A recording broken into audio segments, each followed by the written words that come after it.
Hey, what's up? This is Scott with Level Up Tutorials, and in this video, I'm going to be starting something a little bit new that I've been wanting to do for a long time, and this is really going through some really cool code pens. Now, these code pens don't all have to be the craziest, most complex things you've ever seen, just stuff that's cool. I want to talk about why the creator did what they did and how to get the same exact outcome, as you can see from these various different code pens, all of which are ones that are really super cool. So if you have a code pen that you are really liking, and maybe you don't know exactly how they're accomplishing what they're accomplishing, or maybe you just feel like other people would really benefit from seeing the techniques in this particular code pen, shoot it to me, leave it in the comments. I'm going to be covering as many code pens as you guys want to see, and I'll just be talking about, you know, the how and why of what they did here. So the first one I'm going to be doing in this series is going to be one that just popped up on Reddit yesterday, and it's this Parallax flipping cards by Tyler Rummage. So you can come to his CodePen / Tyler Rummage right here. You can check out his stuff. Make sure you like it like I did here, just to give some, give some love to the creator of this. So what we're going to be doing is I have a forked example here that I can mess with and not have to worry about anything. So what you want to do is you can fork it yourself and you can experiment, or you can just follow along in this video. So what we're going to be doing here is just going through the code, and we're going to be talking about why this exists. So let's check out this Parallax flipping cards, and you can see that when we hover over these, we get this really brilliant 3D flipping effect, and it feels like it's parallaxing. Now, technically, we're not doing anything fancy parallaxing JavaScript like you would on a standard when you're scrolling parallax type of site. In fact, this is done entirely with CSS. So first and foremost, let's head to the CSS, and I'm going to bump up this transition time a whole ton. Keep in mind, we're just going to scroll down here. You don't have to do this if you like. I just want to make sure this is very obvious here. So as you can see, let me make sure I found all of the transitions. So it looks like these 5 are just the transitions here, and they have it accomplishing in 0.7 seconds. Let's actually have this transition take a straight up 5 seconds. So we can see what's going on. Animations are one of those things that when you're debugging them, it's really nice to make them last a long time so you could see what's happening at sort of each step of the way. Okay, so now this is taking 5 seconds. 1, 2, 3, 4, 5. It's actually pretty good counting right there. Okay, so as you can see, I hover off of them. Obviously, for some reason, I must have missed a transition or something when you hover off it, whatever. But as you can see, this 3D effect is pretty darn awesome. And this gives a lot of life to something that is pretty simple. Now, the basis of this example here is actually covered already on Level Up Tutorials. So if you want to learn the basics of what's going on here, you can see that I did this exact same sort of card flipping animation in CSS Experiments number 1 and 2. This is number 1, where we go over how you can make this flipping card. That's me a few years ago.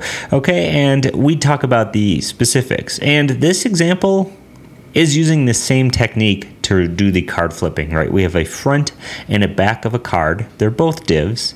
And when you hover over, it's rotating that in 3D space. You're seeing one side of the card instead of the other. The specifics, like I said, are something you're going to want to check out in that CSS Experiments video.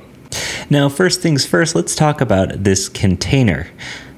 Inside of this container is really just the front and back div. There's a div for the front of the card and a div for the back of the card. Now, this WebKit perspective in Transform 3D, Transform Style Preserve 3D, is just making the overall card flip give itself some depth when you're flipping over, right? It's giving this the 3D look, but it's not actually giving the text that parallaxing effect. If we were to remove this, however, though, you would see this break spectacularly. So we want to keep this container on here where we're basically saying, hey, inside of this container, there's going to be some 3D stuff, and we have a perspective that's like 1,000 pixels away. Okay, so let's scroll down here, and it's some important stuff here, like this backface visibility, but we went over that in the card flipping example, so I'm not going to be covering it here. And if we scroll down further, we're going to actually get to some of the actual secret sauce for what is causing this text to have the really nice effect on hover. And what that is essentially down here. Okay, a couple of things.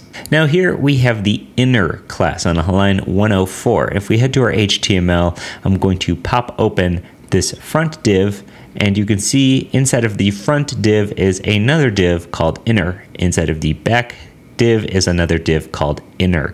So inner is basically a container that's wrapping around the stuff inside of these cards. And you'll notice we have some fun stuff on here. For instance, we have a scale. We've made it 0.94 smaller, so 94% of its original size. We're translating it up -50%. If we were to remove that, this text and everything would be at the bottom instead of in the middle. There's other ways to accomplish that, but this works. And then we have a translate Z. Translate Z is going to be what pulls this away from the canvas. So if you're translating it in the Z space, you're either going out towards the user from the screen or back into the screen. For instance, if we were to say 200 on this inner right here, you'll notice that when I do this, the text is way further away. You can see that it's now 200 pixels out there. It's even colliding with this other card, sort of breaking the illusion just a little bit.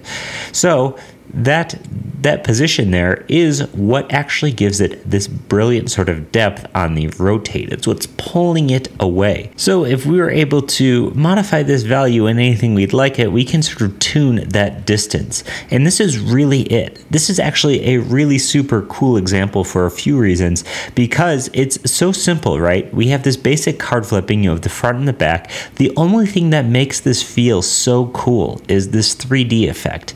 And this 3D effect is only created simply by pulling the content out of the screen using a translate Z and this like preserve 3D stuff and the perspective stuff that we need to actually have a perspective on this animation. So I wanted to, like I said, I wanted to cover a lot of CodePens that I found were really cool. And this one caught my eye as being really cool, but really super simple. And some of this stuff can seem like it's a bit daunting. I mean, look at all this code.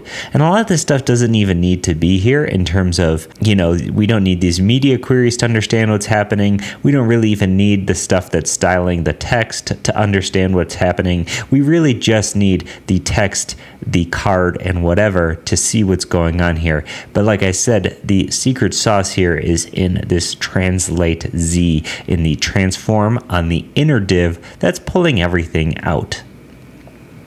So if you want to create cool stuff like this, start experimenting with Translate Z, and of course you're going to need to use the perspective and transform style preserve 3D as we cover in some of these older CSS experiments videos. So check it out, Parallax flipping cards, Tyler Rummage on CodePen. Give his original pen a like here, fork your own, make a copy of it, experiment and share them. Let me see what you're coming up with. Some really cool stuff. And again, if you have any CodePens you would like to see me cover on this channel, maybe talk a little bit about how they're done or why they're a little bit more simple than they might let on. You want me to talk about how they're done, let me know. So as always, thanks so much for watching. There's going to be a lot of new series coming very soon. This is actually the first series. This is actually the first video I've recorded on my new laptop here, which is where I'm going to be doing all of my recordings from now on. So now that my dev space and my recording space have merged, I'll be able to produce a lot more stuff. So coming very soon is going to be a free series on Gatsby and some really cool both premium and free content. I'll even be doing a series on Figma for those who are interested in design stuff. If you want to help support Level Up Tutorials, head to leveluptutorials.com/store and check out the Level Up store where you can purchase a bunch of premium tutorials, or you can sign up to become a Level Up Pro and stream all that stuff from the site. Thanks so much for watching, and I'll see you in the next one. Bye.